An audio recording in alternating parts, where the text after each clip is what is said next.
шӯъбаи агентии меҳнат ва шуғли аҳолӣ дар ноҳияи Мирсаид Алӣ Ҳамадонӣ дар 4 моҳи соли 2016 4 маротиба ярмаркаи ҷойҳои кори холӣ ва вазифаҳои озодро гузаронинд. дар ин ярмаркаҳо сокинони ноҳия фаъолона иштирок намуда 40 нафар бо роҳхати шуъба дар ташкилоту муассисаҳои ноҳиявӣ ба кор таъмин гаштанд. дар шӯъбаи агентии меҳнат ва шуғли аҳолӣ омӯзониндани касбу ҳунарҳои гуногун ва тайёр кардани кадрҳои коргарӣ ба роҳ монда шудааст. аз тарафи маркази таълими калонсолон дар курси омӯзиши компютер 20 нафар занону духтарон ҷавонон барои омӯзиш ҷалб карда шуданд. ин нафарон муддати 2 моҳ таҳсил намуда соҳиби ҳуҷҷат сертификат мегарданд, дар ташкилоту муассисаҳо рафта кор мекунанд. ҳамин гуна курсҳо дар дигар ҷамоатҳои деҳот ташкил гардида сокинони бешуғл касб меомӯзанд. من نظر و زمردی در این کورسی کوتاه مدت در شغل اهالی کامپیوتری خواندیم و با یاری دستگیری شغل اهالی در کمیته زمین حوزه کار میکنم. با مقصد جلب ساکنان بشغل به کار از طرف شعبه اگنتی مهنت و شغل اهالی روز 11 می در ناحیه میرسعید علی حمدانی نزد میدان فیلارمونیای مردمی آدینه هاشم مراتب پنجم یارمرکه جایهای کاری خالی و وظیفه‌های آزاد گذرانده شد. در این یارمرکه همه تشکیلات و مؤسسه‌های ناحیه اشتراک نموده با کارجویندگان جایهای کاری خالی را پیشنهاد نمودند. در یارمرکه امروز برگزار گردیده زیاده از 131 نفر اشتراک کردند.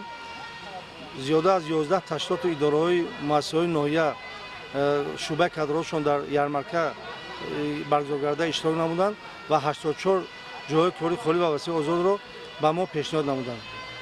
در یارمرکه امروز برگزار شده ما توانستیم 11 نفر را با راحت شعبه اگنتی علاقه به کار دائمی سفربر نماییم. از طرف شعبه اگنتی مهنت و شغل اهالی ساکنان بشغل و به کسب ناحیه با آموزش کورس‌های کوتاه مدت جلب گردانیده شدند. این کورس‌ها در مرکز ناحیه و جماعت‌های دهات گذرانیده می‌شوند.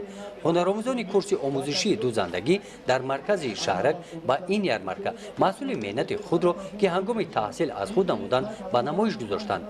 بعد انجام کورس آنها صاحب حجت گشته رفته در استحصالات کار می‌کنند. من مدت 3 ماه کسب بافندگی را از خود کردم و خوشبختانه امروز در یارمرکه اشتراک کردم، صاحب جای کار شدم. من از خودی آرزو داشتم که در کسب گلدوزی را از خود نمایم. خوشبختانه بعد اشتراک در این یارمرکه من صاحب این کسب شدم.